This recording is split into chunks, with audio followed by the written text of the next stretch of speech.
Ready when you are. Good morning, Coach. Morning. Good win last week. What is your expectation heading into Sac State? Just overall plan of attack. So Sac State, they're a team that's on the rise. I actually coached there. Years 3, 4, and 5 of me coaching was over there. So I know how that program has progressed over the years, and they are a really good football team. They present a lot of problems, but like I always say, we need to focus on ourselves, get back on the practice field and do things that we need to do in a positive way and get that energy going and all those types of things. But Sac State is definitely a team that's going to give us a challenge. The Bulldogs struggled against Eastern Washington at the beginning of last year. Is there any plan to avoid that happening again this year? I don't really live in the past too much. We're a totally different team. You know, every season has its own challenges and differences, and not really too concerned about what we did last year in game number 2. It's all about what we do this week in preparation and get ready for the game. Coach, how we doing? You know, as far as game on Saturday, you have the tail of the tape from a couple days now have passed through. You know, what was the biggest lesson now that you've kind of seen the tape through and through, not just after the game, moments after, but what is the biggest lesson after this Michigan game? Yeah, definitely. It seems like that game was a year ago, honestly. Getting back late and all that type of stuff and then moving on to the next one. But the biggest takeaway, as we told the team, is we were right there. We need to make the plays when the opportunities present themselves, because you never know when it's your time to have that opportunity. And when it is, we have to be on. We have to be on all 3 phases at the same time. You know, it's kind of sporadic. You know, defense is doing really well and offense struggling. Then the offense get going and we scored. We get 1-score game, then they scored. So we just need to put all 3 phases together and we'll be fine.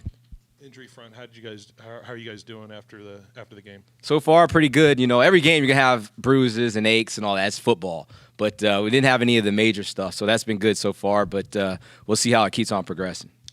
Defensively, talking on that side of the ball, you know, just honestly, just one possession, really, the big, long touchdown drive from them. How would you evaluate their overall performance after looking at the tape from the defensive perspective of what they were able to do against that Michigan offense? Yeah, our whole focus was in the trenches, right? We had to stop their run game, and we focused on that. We did a really, really good job of that. Kept them under 300 yards. They didn't have a 100-yard rusher, didn't have a 100-yard receiver either. So just the physicality, we felt like our reputation was on the line in that way, and I thought our players really stepped up to the plate and imposed their will, and we were striking them, hitting them, getting off blocks, making tackles, doing the things we wanted to do, and I was very pleased with that look. And also the safeties dropping down the box did a really good job, and our corners on the outsides. The ball's trying to bounce, and they were there ready to make tackles right away, so it was pretty good.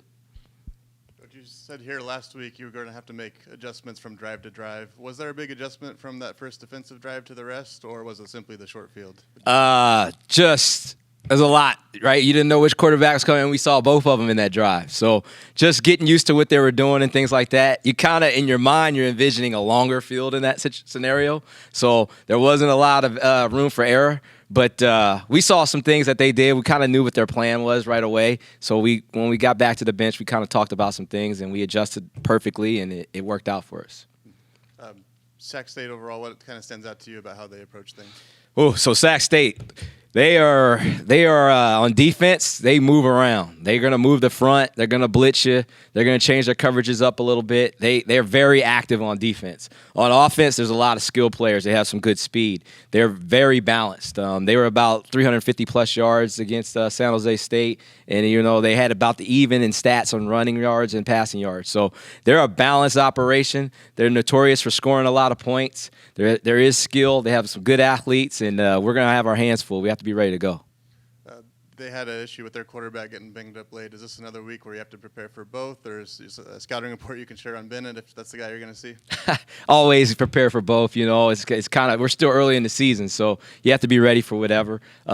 Again, we're going to go 2 quarterbacks that are totally different styles. You know, Bennett, he's going to be the athlete. He can run. He's going to move around the pocket. He's going to make things happen. They have designed QB run plays for him. So we're going to have to deal with that, where we didn't get a lot of that Saturday night. We got a little bit when 10 came in the game, but this is going to be designed, and we know that's going to happen. And then the other kid comes in, and he's a gunslinger. He has no fear. He's throwing it. I mean, he attacked the secondary right away when he went in there. So we have to be ready for both, and we will.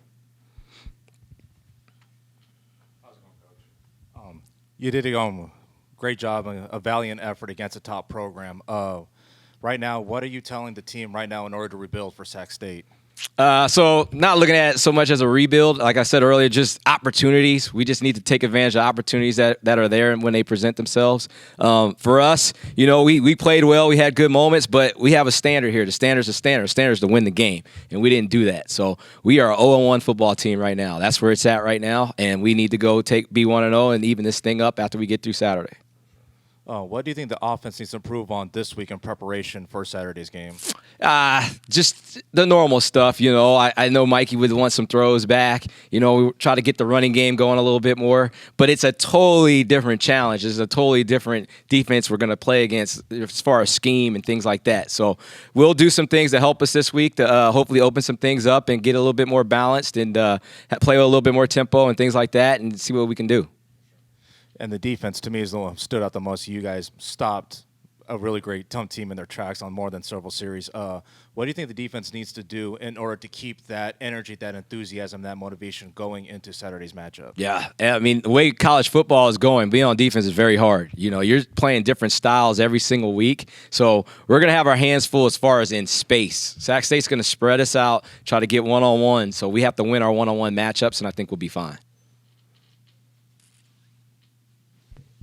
Coach Skipper, you return to Valley Children's Stadium on Saturday. What's your favorite part about playing in that stadium? Oh, man, so much. I guess it'll start with the walk. I like how the crowd's right there when you walk down the ramp. You get to the Red Mile right here, and all the crowd's there, and they're yelling your name and all that stuff, and you see familiar faces. And then when you hit the field, you feel the energy when we run out there.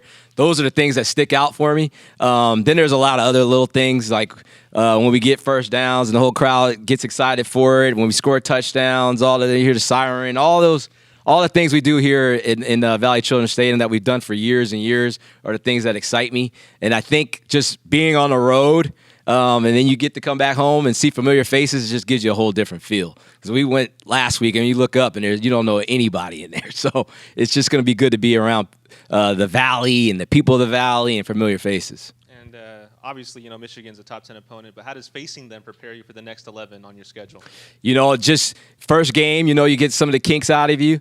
You get to play against somebody else for the first time, so you get all that out your system. And now we have one game under our belt. Now we need to just go. We just need to go play. Just take it one play at a time, take advantage of opportunities we get, and go play. Coach, a lot of new guys got the opportunity to make their debut in a Bulldog uniform. Who were some guys that stood out to you that we finally got a chance to see on the field? A lot of times people like to go to individuals and things like that. I will say our veteran guys play like veterans. I'll start with that. I thought, especially on defense, our captains, I thought Devo Bridges and CV Nomura did a really good job of setting the tone early, and it kind of carried out throughout the game, But on defense, we have a veteran crew, most of those guys are guys that have played a lot of ball, so there's not a lot of totally new guys over there on that side of the thing, And then on offense, also just we were trying to do a little bit more in the run game, and we kind of, by score and situations that happened and circumstances, we had to throw it a little bit more. So we had to throw the rock around a little bit. But you saw like Nathan Acevedo, he made a big catch in the game that was really good. I think Lyndon Rivari, he'll get a chance as we keep going, that you'll see him start to show up. Bryson, our running back, he was in there on a couple of plays, but we got to get him some carries too. So the new guys will start to come up more and more as we keep going. When you prepare for Sac State, you say things are going to be a little different on defense, obviously. Are you guys planning on being able to run the ball and move it a little bit more that way? So it's all off of what gets presented to us, It's just a totally different challenge, offense and defense this week. There's just totally different schemes in the style of play. So we'll adjust to that, and we'll do what we need to do to win the game. Their matchup against San Jose State, what are some things that Sac State did well? I think they jumped out to an early lead early. They caused a lot of turnovers. That was what you see right away. They fly around. They play with a lot of energy. They've won a lot of games. They've been in the FCS playoffs the last 3 years. So they're used to playing winning football, and you can see that energy there. Give credit to San Jose State. They fought back, and they ended up getting a W. But this Sac State team is going to present a big challenge to us.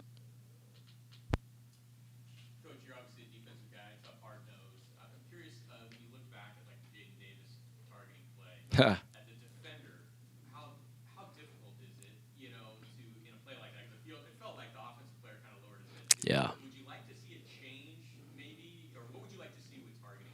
I don't. I think it's going to be a safety thing, and I understand it totally. So I don't see it changing much, and I don't think people really care what I think on that. It's way above my head, but it's hard, man. When a running back lowers his helmet, and we're teaching them to be low, we're teaching our guys to be low shoulder tackle guys, and helmets collided, and he wasn't like he was going for his head. He was actually going for the hip. But as the running back or the ball carrier lowered his shoulders in his helmet, he hit right where the hip was. So it wasn't intentional or anything like that. But like when I played, that would have been a totally illegal hit and have been a great hit, and everybody would have been happy about it. So it's just the times are changing. Everything's on safety, and you can't get mad at safety. So we'll deal with it and handle it and tackle the way we need to tackle.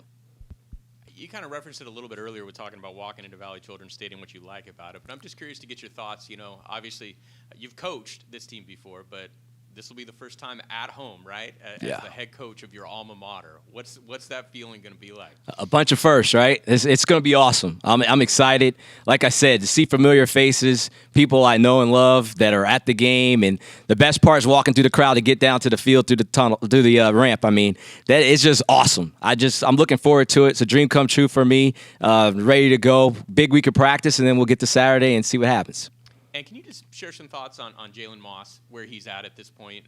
Feels like he's kind of emerging, made a couple really nice catches. Yeah, he's a kid that's always getting better, hard worker. A lot of those throws, he had to adjust his body and make the play. So it was impressive to see. I still think he has some notches he can keep getting to, and he just needs to keep working, continue to progress, and he'll be fine. Coach, with a game like that on the road, I imagine so much energy is put into that and then exerted. How do you make sure your guys are then rested and kind of calmed down for Saturday? It's kind of natural with first games of the year. Everybody's playing with a lot of emotion. I was proud of our guys. We didn't have any of the crazy penalties or any of those type of things. We didn't have the emotional penalties, So I was happy about that. But we are in this thing for a marathon, not a sprint. So we know there's another opponent for this week, and then there's going to be another one after that. So we know that going into it. The beauty of football is that the schedule's announced way early. So we know the challenges ahead of us, and we just have to attack it. As you said, you guys were right there. Was there any play or any moment in particular that maybe kept you up, that night, or maybe you kept replaying in your head? The whole game replays in my head. It's a game of situations. Just every situation that comes up, you gotta be 1-0 when it's your opportunity to take advantage of it. And we just need to make sure we capitalize on those. It's gonna happen in every single game. The team that handles the situations the best is the team that's gonna win. So we'll learn from it and we'll move on. We'll be fine. Thank y'all.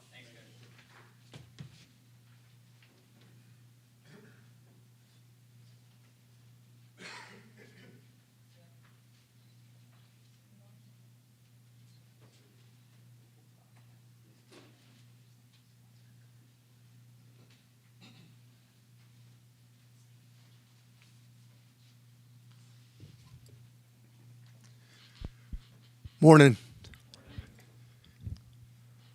Morning, Coach. How would you assess the defense's overall effort? I thought the effort was outstanding. I thought we executed well. We played for 60 minutes or every snap that we were out there. Obviously disappointed in the fact that we weren't able to win the game. We felt if we could get the game into the fourth quarter with a close score, which it was, we'd have a chance. And I really believed as we got into the fourth quarter, first when it was, I think it was 16-10 at one point, and then even when it was 23-10 and we were driving the ball, I felt that there was a real shot for us to pull off a big upset. But unfortunately, we didn't do it, and now we got to regroup and get ready to play this week.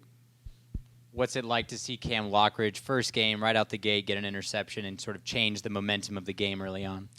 Yeah, it was a big play by Cam. I thought there were a lot of momentum plays in the first half that kind of went our way after that first drive. There was the third down and short stop that we made on the 3rd and 1. There was Cam's interception.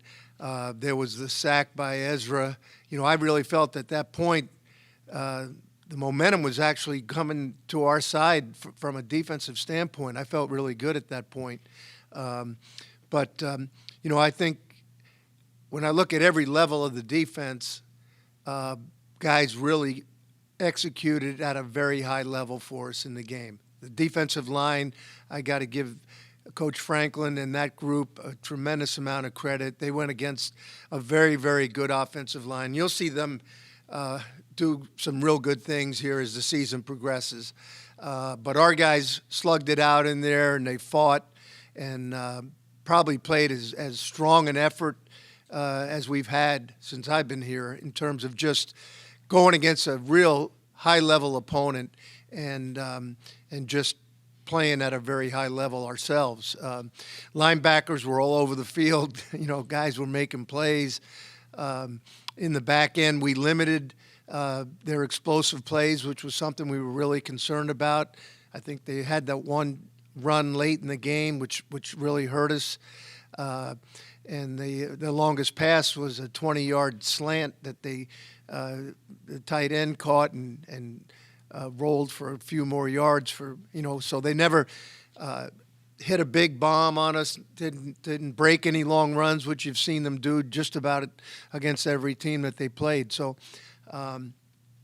there's a lot to build on from this game, but as we always talk about, the bottom line is winning the game, and we weren't able to do that, so we got to regroup this week and get out there and prepare to have a great effort again this week.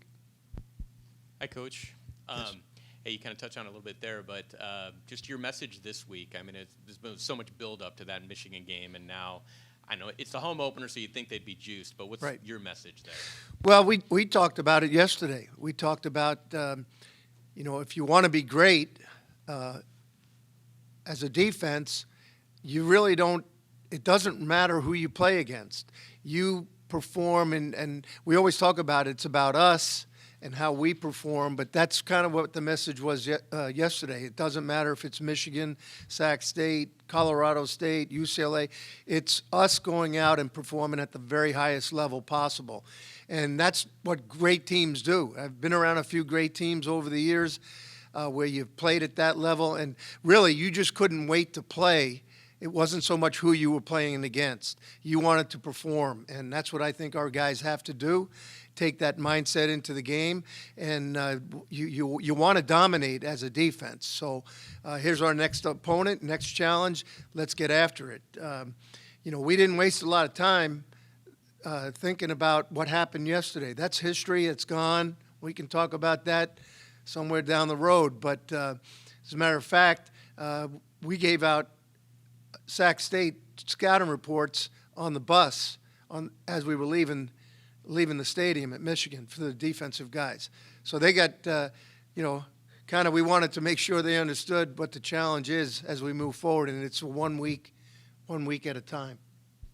And then also curious about being the coach in a long time, FBS versus FCS. Mm-hmm. Do you feel like that gap has closed a little bit? It kind of feels like there's a lot of FCS schools who are really being competitive. Yeah, to a degree. I think there's a lot of guys in the FCS, I guess, that are capable of being Division I players. And I can attest to that. I spent 9 years at Holy Cross back in the 80s when we were one of the most dominating teams in what we used to call 1AA football at the time. But our starters, most of our starters could play Division I football for good teams. And I think the scholarship limits over the years has created, kind of equal the playing field a little bit, but there's still difference in some areas. But you see it every weekend. Good, well-coached teams. Some of the best coached teams you watch are those FCS teams. Those guys do a great job. The guys at Sac State do a great job. So, when you get in the game, anything can happen. I'm sure there was a lot of people with all the 5 stars and the people that Michigan had, when they came out of the tunnel, I said, oh, my God, look at these guys. It was one group after another that looked better than the last one.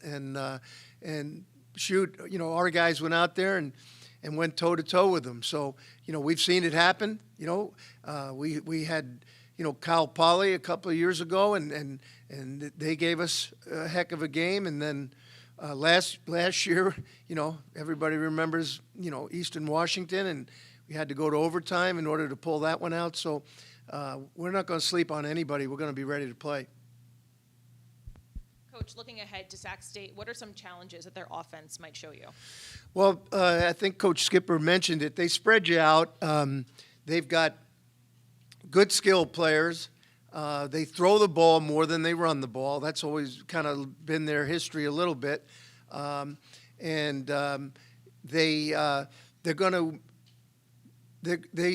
they showed the ability to play two quarterbacks, which isn't anything new for us right now. But they have a guy that can run the ball very well. He's also a thrower, and they've got a guy that's more of a passer that was impressive. But against San Jose, I thought they did a really good job of mixing the run and the pass, being balanced, and they had the tailback rush for over 100 yards, over 5 yards a carry against San Jose in the opener. It's going to be a challenge, a little different style. They're not going to be as many big people groupings and multiple tight ends and that type of stuff that we had to get ready for from Michigan. But each week, it's a whole new challenge for the defense to get prepared. And we talked about that yesterday. You got really 3 days to hone in on the next opponent, where we had months to get ready for Michigan, And so we got to really get back at it mentally, if there are changes in the game plan, get them in early in the week so our guys can be comfortable with it when we get to Saturday night. But this is a good football team, and we're going to have to play well. You say get back into it mentally. Does this being the home opener kind of add to that, help to that for the guys, the excitement of playing at home? I think they love to play at home. We all love to be in the stadium, and I think we've got some lofty goals that we've set out as we approach this season, and with that in mind, every game is critical. The first game's behind us; it's history. And now we got to just take 1 week at a time. So being at home is great. But what happened last week does not impact what's going to happen this week. And we tried to make that a strong point to our players yesterday. Morning, Coach. How much does crowd noise at Valley Children's help your defense from your experience last couple seasons and also back in the late 90s, early 2000s? Sure. Oh, it's big time. We want the crowd to get as loud as possible when we're on defense, keep that offense from being able to communicate. It also gives problems for the offensive line in terms of the cadence and the silent counts if they choose to use it and that type of thing.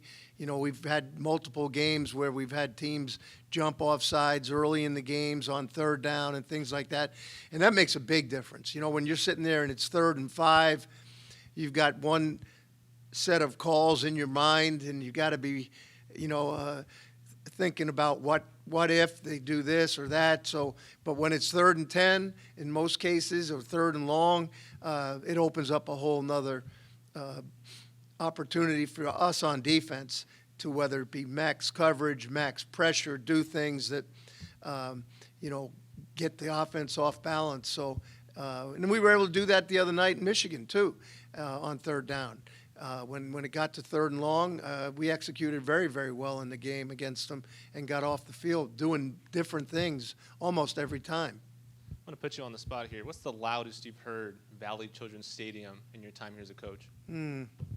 I think it might have been when we played Colorado State. I think it was 99 maybe at home. If anybody remember, we won the championship that night, I believe, and it was like down on the goal line, and we had to make a play late in the game. I'm trying to remember if it was overtime or not. I know it was either late in the 4th quarter or overtime, but you couldn't hear a thing, and we made a big play at the end of the game and won the game. And then last question. Corey Foreman got on the field, didn't start, but what can he do to start in future games? As I mentioned last week, he's just got to continue to improve in all the areas of the fundamentals of the techniques that we're teaching, and learn the defense. Corey did some good things the other night, and his role is going to continue to expand. And I expect as the season goes on, he's going to play more and more each and every game. We need him to have a big impact in the game as we move forward. So I can see him getting a lot of snaps this week. How's it going, Coach? Good. While watching the game, I saw that the offensive line for Michigan had really no returning starters from last year. Yeah, they had been with the program, but they were all first-timers. For the front seven did a great job at stopping the run and holding your best against the top program. Was that part of the strategy going into the game, was exploiting their lack of experience from the front seven of your unit?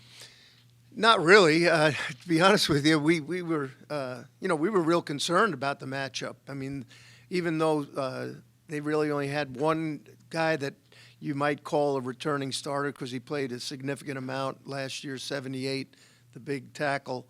But all those guys are top-level recruits. They're all impressive players. A lot of them had playing time, some at other schools and transferred in, and we had studied them on tape. So, like I mentioned, that offensive line will be the best one we play all year. And our guys just, took the fight to them as we had hoped we could. And I just can't say enough about how hard they played and fought to play with that kind of technique and that type of thing. And that was the biggest difference for us to be able to be in the game late in the game. Our ability to stop the run. Their number one running back, I don't know exactly what his stats were, but they weren't very impressive, and that was largely due to our guys up front. And at the end of the game, we gave up a couple of runs, which we wish we could get back. And if you really look at the tape, we missed some tackles late in the game. It wasn't that we were getting knocked off the ball or we were out of position. We had a few guys that, I don't know if it was just that we were getting a little worn down, maybe. I don't know. We just missed the tackles there at the end, and they gained some extra yards, but it wasn't because of lack of effort. Well, the defense was a plus. That was definitely a standout of the game.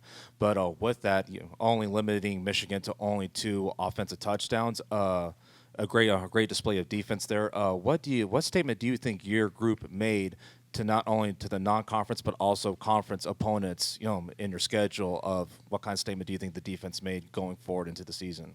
I think it was a positive for us, but I keep reinforcing the fact that consistency is a sign of a really good team.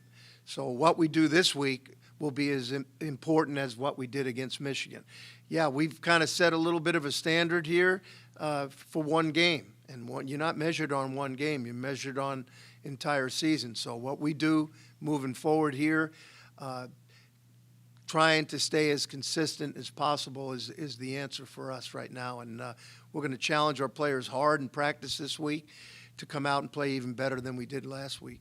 And building on what I asked Skipper, what is the defense going to do going into Sac State in terms of, you guys did a good job, but how are you guys going to build on that momentum and that enthusiasm going into Saturday's matchup? Well, I think we've got that chemistry with our group. I think they're excited. I think they came into the building yesterday feeling that, they knew that we had opportunities. We didn't cash in on them. But there's a confidence factor that you gain to a degree from a game like that. So now, how can we continue to build on it? That's really our challenge as coaches and players. Like I said, if you want to be special, you got to go out there and prove it every week. And so the only way to do that is to have great practices, great preparation, and then to put it on the field come Saturday and each and every Saturday. Coach, Jaden Davis being ejected, he started. I mean, was that a huge part of the game plan, him being in there, and how much did that impact what you did the rest of the way? Well, Jaden, as I've mentioned, Jaden and Kosi and RJ all have major roles on the defense. So in a lot of ways, they all have what I consider to be starting type roles. They're going to be in the game at critical times. And Jaden had a great camp, and Kosi was injured a little bit prior to the last couple of weeks before camp. So I made the decision that Jaden was going to get the nod to start, and in that particular package that we were in to start the game. Disappointing that the penalty occurred. That was the only penalty that we had on defense the entire game, and that again is a credit to the players in that I don't know how many teams around the country went through the first game without a defensive penalty, and even the team, our lack of penalties is a credit to the way the coaches have worked. Coach Baxter works very diligently addressing the team about those things, as does Coach Skipper. So that's pretty impressive to have a game like that as an opener. But I just think that when he went down, we just kind of went to Plan B, but the Plan B was already in progress. In other words, we were going to be rotating people shortly after the first series. So, I was disappointed for him because he wasn't able to complete the game. You mentioned RJ. He also missed quite a bit of camp. He ended up playing a lot of this game. What was the evaluation of how he did? I think he did very well for his first performance as a Bulldog. He competed hard, had very few mental mistakes. Got to get better in some things, which everybody does. But his ability to step in there in certain packages was a big plus for us, and will continue as we go down the road. And you mentioned the two quarterbacks at Sac State. Caden Bennett has had some pretty special performances, some upsets. What makes him potentially, especially a tough matchup? He's one of those guys that can turn a play that doesn't look very promising into a big play. He can scramble. He can throw on the run. He can run. He can take off and run, and they have design runs for him that he's made some big plays on. So, he's a good player, very good competitor, and we're impressed with this team. We spent a lot of time in the spring studying them. So I've been going over all my notes from the spring the last couple of days, and we'll have to look at that game from San Jose very closely, and all the other games. We've got a bunch of them in our breakdowns, and come up with a plan to kind of make sure that we don't allow the quarterback to break out and make some plays on us. Cameron Baraka had a career-high 10 tackles Saturday. He sort of broke out at the end of last season. How would you say that his impact just overall leads that defense at the top? Well, I thought Cam had a strong game. Made a bunch of tackles, flies around. He's a very high energy motor type guy. He and Dean both safeties. I think Dean on our count had 8 hits, and Cam had 10. It's a lot of tackles, but they were both very active in the game. I think showed real good leadership. We missed a couple of tackles too that we can't allow. As a safety, we pride ourselves. I pride myself and them in the fact that we are going to limit big plays. And on the one long run of 21 yards, we missed. I think we had 4 guys that had shots at him down the field, and that was disappointing. But for the most part, I thought the guys at safety played strong, and we weren't really challenged in the pass game down the field very often. They threw the ball very quick. Most of their completions were quick game, some screens, some play action stuff. So we really didn't have a chance to rush the passer to a great degree. And when we did get him into third down, we were in third and longs. We were fortunate to be successful. Sac State has a smaller offensive line compared to Michigan. Is that giving you an opportunity to blitz more and maybe create some more opportunities, or is it similar to Michigan, sort of evaluating the quarterback and seeing what you're given? Well, let me just tell you, I see 6'3", 280, 6'3", 336, 6'5", 290, 6'4", 306, 6'6", 285. So I don't know how much smaller they are, to be honest with you. It's a pretty good, sizable group. But they're going to throw the ball more. But they throw it very quick. They don't want to put the quarterback in harm's way and let you just attack them. So they're going to get the back out fast, throw the ball quick in the flat, quick throws to the receivers and the tight ends, very good. So a lot of the ability to pressure and to blitz is predicated on the type of protections you're going to get and the style of passing game.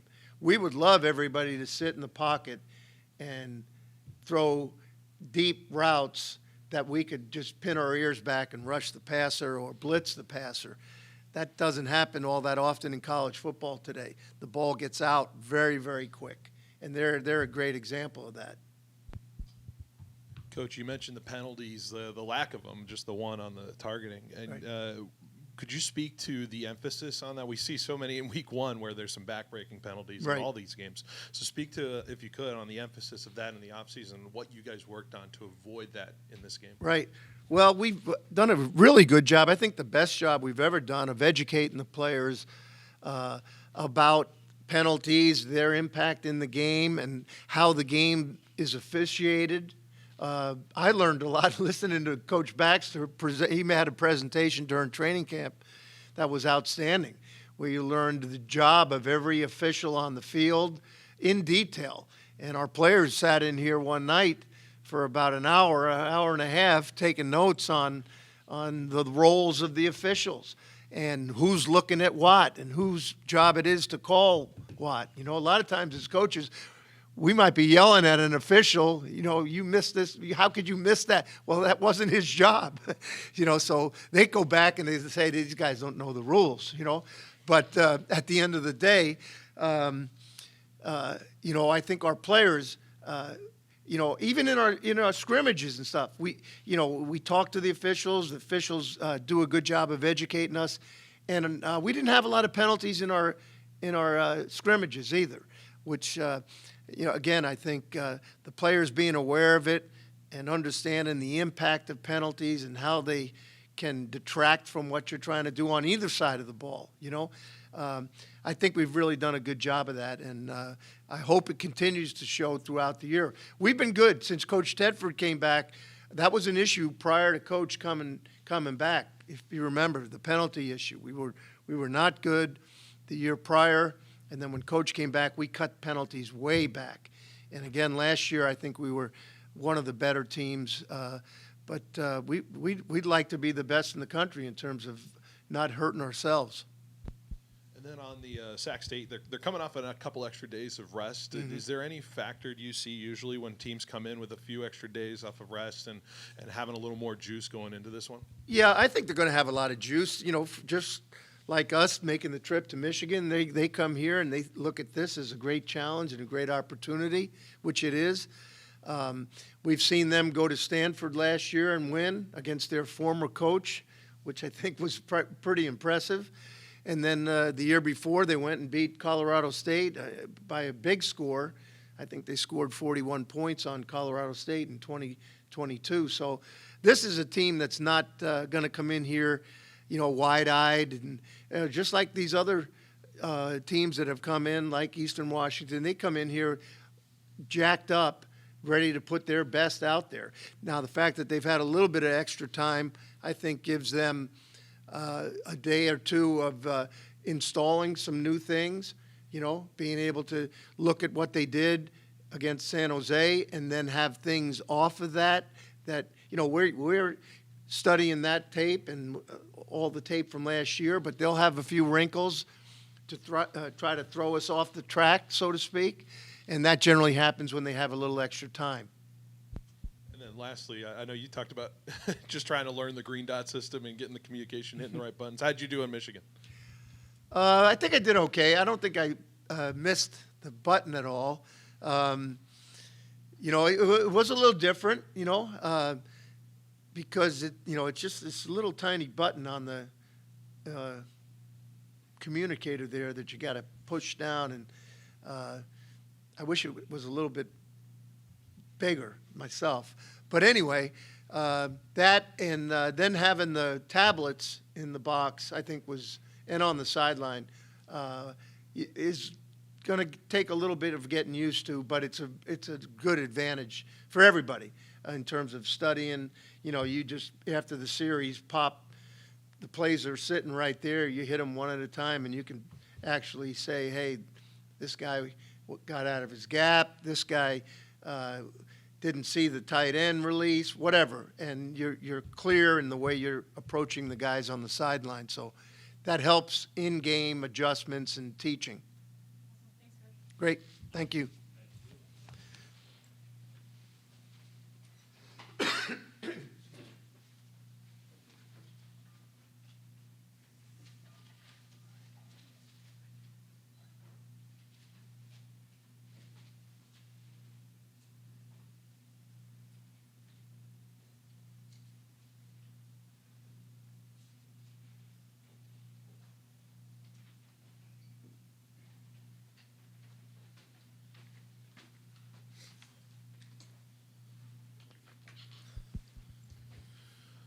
Hey, Coach, how we doing? As far as the Michigan performance and looking back at the tape, what I'll ask on the Mikey side of it and his performance. I know he had the 2 picks, but where were you evaluating most on Mikey's performance and how he did in his first game of this season? Yeah, I think, I mean, one, I just give him a ton of credit for his self-awareness. He got on the plane and we sit next to each other, and he the first thing you could tell he was beating himself up over just kind of his footwork, and he knew he was a little erratic, just as far as just kind of his feet. He got better in the second half, but ultimately, we missed on some throws that we've seen him make consistently in games, not just practice, and he knows that. There's some of those that probably if his feet are a little bit better, he probably delivers on some of those. But again, he's unflappable in the sense of he, even though he was a little skittish there at times, it was never anything on the sideline. He never felt any concern. He's very steady in that regard. So, usually when he has moments like that, he usually responds pretty well. But he also made some throws and made some plays too. And, the thing that's unfortunate is we throw that pick 6 at the end. That's not his fault. We were 3-on-2 into the boundary. We should have had it blocked, and it wasn't his fault. It wasn't. It was the right read, right decision. We had the numbers. We had everything blocked up. And the reality is if we get the guy blocked, it actually might score because we had numbers and the next closest guy was all the way back in the end zone. So, unfortunately, that goes on Mikey's stat line. Everybody's going to blame Mikey for that, but that last interception wasn't his fault. The first interception wasn't his fault. It was a drop ball on 3rd down. So, the stat line doesn't necessarily reflect either of those interceptions. You mentioned him kind of rolling out and making some throws on that. Has he made a little more emphasis to be able to kind of create when his reads aren't there and he decides to roll out and find those guys on the boundaries? Yeah, so we've got pretty established scramble rules for the quarterback. Everybody talks about scramble rules as an offense, but we've got kind of a set of rules for the quarterback. And first and foremost, number one is you can't throw a pick. And so there was one time that he got rid of the ball. But again, there's another time where, he breaks out of the pocket and Nate Acevedo makes a great catch that they had to review, but it was a great catch and he did a great job with that. And so, he's gotten better with that. Last year we turned the ball over on some scrambles, and that's rule number 1, can't turn the ball over. Number 2 is you can't take a sack. One of the sacks was on a scramble the other night, so he's gotten better, but, there's still certain things we want to improve on there. I know you probably wanted a much better running performance too from the run game side of things. Of course, it's Michigan and what they present, but where in the run game do you guys feel like you need to improve from Saturday? Yeah, well, the first thing I'll say is that front seven was really good, and what showed up was there was a few times that we had stuff blocked up very well, and just how quickly those holes condensed. And, there's certain times you pause it and it's like, man, we're getting great movement. I mean, just even the first play of the game, we knocked their, future first-round draft pick defensive tackle out of the gap. Jake Baus goes and smokes the linebacker, and then just the way that things just converged, so quickly. And so, ultimately it just comes back to, playing with that same intensity, but we gotta finish some of those blocks because it's stuff where we had it blocked and at the last second the guy falls off and makes the play. And, when you're playing a good front seven like that, a big, strong group like that, what might be an arm tackle in another game, that's a full-on hit on the back, in some of those times. So I was actually very encouraged by kind of the initial movement we were getting up front. Like, I thought our O-line actually, they battled really well. We just got to finish some of those blocks, which will ultimately help us finish the runs.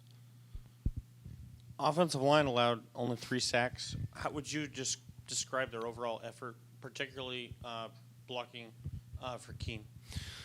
Well, the 3 sacks, the reality is there was only one of those where we just simply got beat. That's probably the first and foremost, probably the most impressive part of that is that, there was only one sack where we just physically just got beat. And I would also argue that was a technique error, not necessarily a physical overmatch error.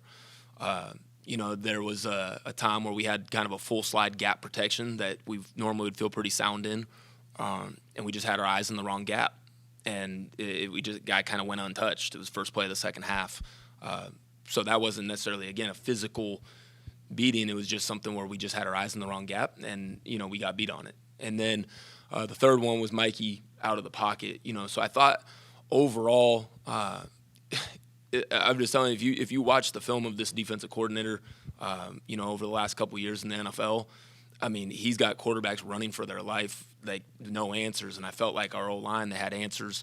I felt like they did a good job from a protection standpoint. There was just a few that cracked, and I'm just telling you, they brought some pressures that were really difficult to pick up, and sometimes they got us on it just as far as we had to get rid of the ball a little sooner than we wanted to. But we also picked some stuff up. I watched Jalen Hurts and some of those guys run for their lives just because they didn't have answers for it. And, I thought our guys did a pretty good job in that setting. Jalen Moss had a pretty good first game against a very good cornerback. How would you say his progression from last year to this year looks so far? Just as I've talked about it last week, too, his maturity. I could see it on his face. He was ready to play. And, just kind of his overall engagement and not just, he's always practiced extremely hard. That's something that I think is one of the things that makes him really special is he's always practices really hard.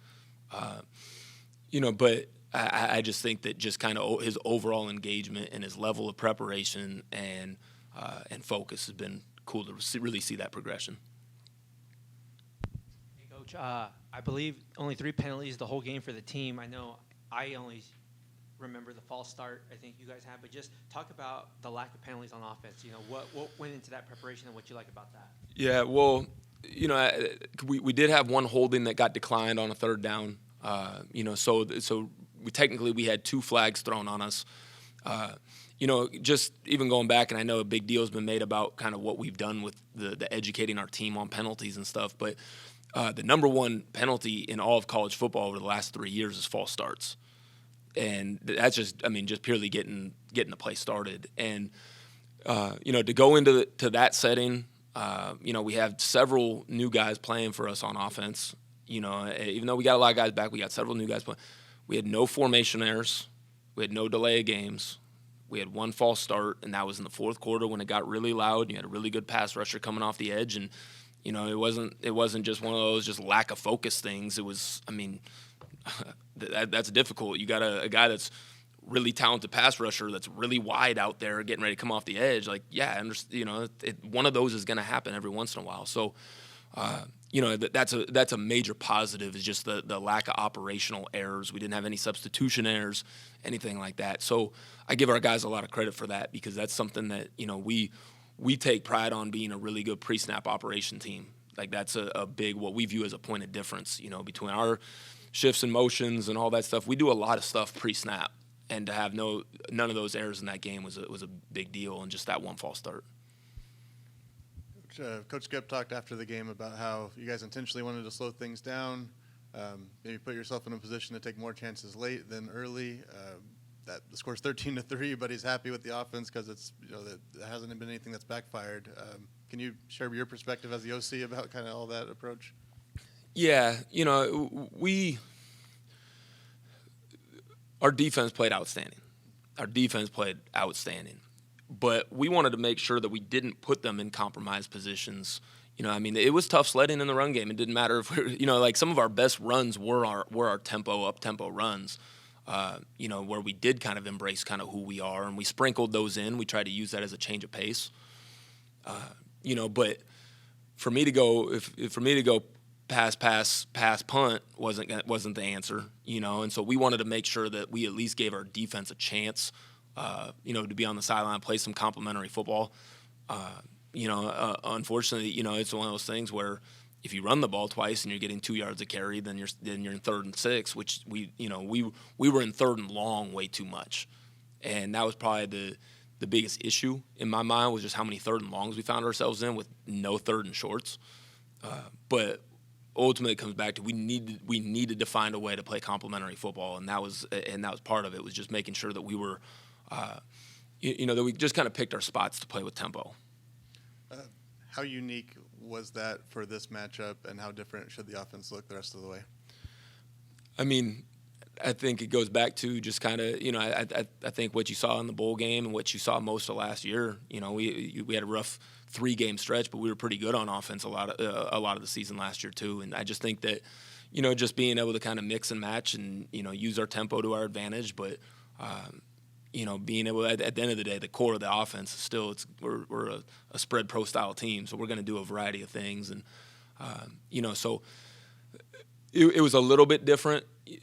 Just from just kind of being a little more intentional about trying to use tempo as a change of pace. But, I just think that we'll get back to kind of our normal rhythm. And did the offense also get a scouting report of Sac State on the bus? And can you give a scouting report yourself of the Hornets going in? Yeah, so I didn't know that the defense got that. The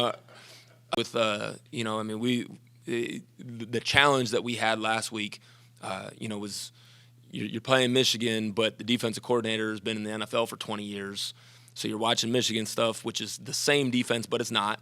And then you're watching his stuff and trying to figure. So, we didn't move on to Sac State, until it was time to move on to Sac State for us. But, ultimately, I think that Sac State is they're talented. They've got a lot of guys that I think they probably believe that they should be playing here, at a place like this. Coach Thompson is the head coach, but he's also the defensive coordinator. And I think between me and Coach Wade, I think that, me and Matt Wade have probably gone against Andy Thompson probably 20 times between the two of us, just from our Big Sky days. And I think he does an exceptional job as a defensive play caller and as a defensive mind. And he's got a really good staff there as well. So they'll be well coached. They've got good players. They're talented. They're kind of replacing a few guys at some different spots, but they've replaced them with talented guys. They got length at corner, which is, Michigan did too, but, they've got some real length at corner, so they pose some problems that way. And, so really it's a big matchup for us. It is. How's it going, Coach? On the team's only scoring drive, you really dug deep into the Plum playbook to kind of expand on the on play calling. There Mikey Keene lined up as a wide receiver. The backup quarterback went on a QB draw. Was there any talks about expanding on the play calling to get you guys closer in terms of scoring sooner?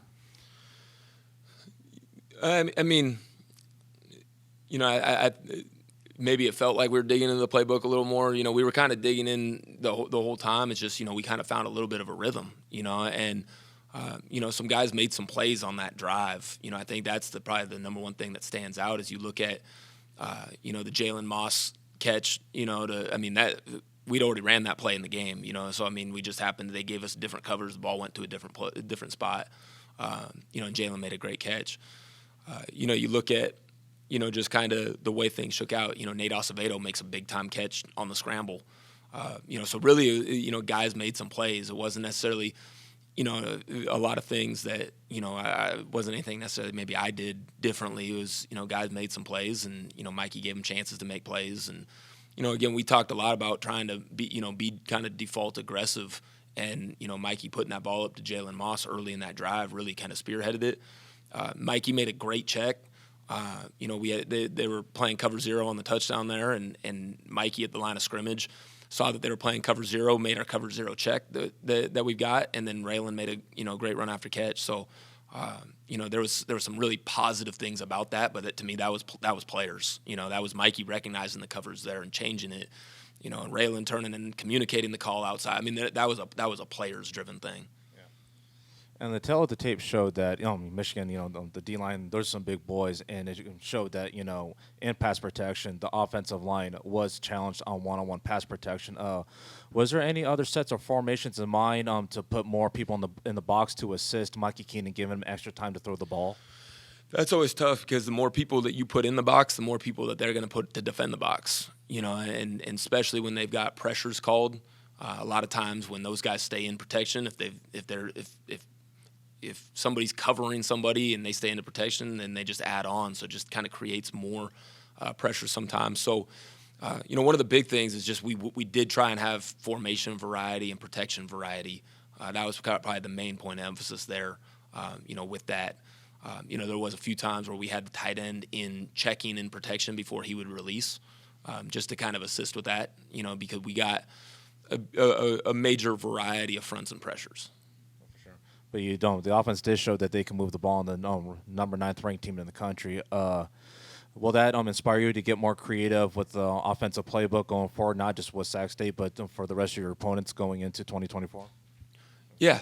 I think that, you know, again, unfortunately, you don't really see the end result. But, you know, there's a few times that, again, like we won't see another front seven like that again. Like our O-line, who they had to block, we won't see anybody like that. And we're going to see some good teams, don't get me wrong. We'll see some really good defenses. But creating as much movement as we did at the point of attack on a few of those, just condensed, you know, I'm excited about what we can do with those guys up front moving forward.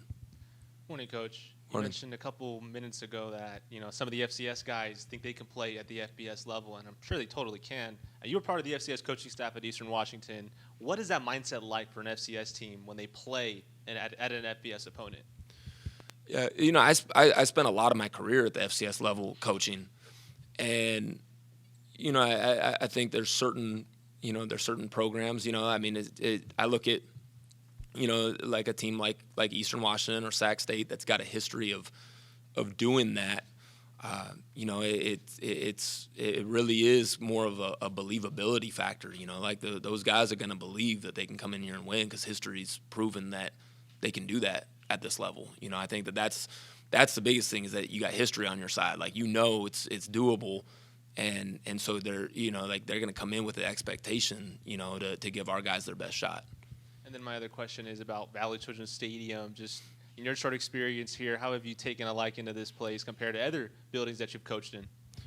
It's different. You know, I mean, that's, you know, I think that, you know, it's when you talk about the Red Wave and what the fans bring and the passion that the fans bring, and I personally love it because there's a standard and there's expectations. You know, I would hate to be at a place that didn't have those. You know, and so I think that, you know, when you talk about the environment and you talk about, you know, I mean, just even watching the other team walk on and off the field, they got to deal with our fans. You know, we got them all roped off, getting ready to go down the ramp, and our fans are giving it to them. It's an environment that's fun to be a part of, and I wouldn't necessarily want to be on the other side of that. Coach, how much does preparation change for Mikey this week? I know he said he wanted to work on his feet more. Is that going to be something that you guys implement these next few days? Yeah, I think that, for him, Mikey works harder at this than most people do at their actual jobs. I mean, he spends a lot of time, and he is very dialed. He is very dialed. If you were to listen to him in the protection meeting, just kind of his understanding of things, and I mean, he works really hard at this. And so his self-awareness, I think, almost more than anything, is while we can emphasize it and we will emphasize it, he will emphasize it, day in and day out. That's something that, I just give him a ton of credit. Like, he's very diligent about things. And, it's like I've challenged him on some different things, and Coach Wade's challenged him on different things, or Coach Tedford when he was, when he gets challenged, he usually responds to challenges, and he's very diligent about that. When it comes to preparation for Sac State, what do you see from their line and also the secondary? They do a really nice job moving up front. There's a lot of line movement, a lot of twisting and stunts, and trying to get guys on different levels and try and crease gaps and stuff like that. And then they do a good job. They've got a guy that rushes the passer really well, and they got some different guys that because you focus on one guy, and they've got other guys that can win in their pass rush too. Their secondary is again, they've got length, they've got some experience, but you can tell that they're very talented, and they trust them. They put them in positions to have to make some plays, and they trust them. So that's definitely a challenge on the perimeter. Hey, Coach, just curious, since I know Malik saw a lot of time, is he 100%? Are you expecting to have him at full go? Yeah, he's getting healthier by the day. It was good to have him back. He's getting healthier by the day. And then I think one of the standouts, maybe I without looking at the film too intently, but I'd be getting interested to get your thoughts on Mose and maybe how a performance like that might help him as far as the next level, the way they're looking at things. Yeah, I think that naturally that's probably the spot for him. Is to play on the inside. He's very smart. I mean, with all the different things that we saw the other night up front, and for him we had very few. We weren't 100%. As far as communication up front, but we had very few communication issues up front. And there's times where it's very easy for a center just to see a kind of a crazy look and just say, hey, we're just going to full zone this thing and just everybody go or whatever. He did a really nice job making sure we were targeted right on a lot of our runs. And, again, we weren't 100%, but with all that stuff that was going on, most teams aren't going to be 100%, on that. He did a really nice job. And I think that definitely translates to his big picture football-wise.